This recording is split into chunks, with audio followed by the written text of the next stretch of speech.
৭১ গণহত্যা হয়েছে, ওইটা কারা করাইছে কোনোদিন বলছে? সেটা হ্যাঁ বলছে, কারা যে এরা করাইছে? বলতেছে যে মুক্তিযোদ্ধা আল বদর আল শামসারা ছিল, কিন্তু তার মানে জামাত ইসলাম না। আপনি আবার জামাত ইসলামকে নিয়ে আসতেছেন। হ্যাঁ, কেন আপনি মুসলিম লীগ কারা ছিল? ও জামাত ছিল না এদের? শুধু জামাত না। আপনি একটা কথা বারবার বল শুনেন, আল বদর আল শামসে জামাত ছিল না, রাজাকার জামাত তাহলে ছিল না। আপনি আব্দুর রহমান বিশ্বাসরা ছিল, আব্দুর রহমান বিশ্বাসরা ছিল, জাদু মিয়ারা ছিল। আমি তো আপনার শোনেন, আমি আপনার এগুলো জিনিসে পা দিতে চাই না। শোনেন, আপনি বিচার করলে আপনার বিএনপিরও বিচার করতে হবে। বিএনপির মধ্যেও আছে, বিএনপির যারা আছে বিজয় তদন্ত করেন না কেন? বিচার হবে। সে তো বললাম যে আপনি তদন্ত করে করতে পারলে করেন, কি তর্কে হেরে যাব?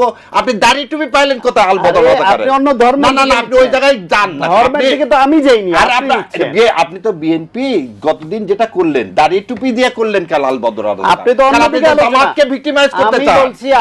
আপনার উদ্দেশ্য তো খারাপ। আপনার বাপটা মুক্তিযোদ্ধা পরিচয় দিচ্ছেন, ওই জন্য বলছি তারা কি বয়ান দিচ্ছে। তাহলে আপনাকে ওটাতেও ডাউট হয়? আল বদর আল শামস রাজাকারের জামাত ছিল কিনা? না, আপনার কি ওটাতেও ডাউট হয়? আমরা এখানে একটা বলতেছি আমি বলি যে আল বদর আল শামস রাজাকারের জামাত ছিল কি ছিল না।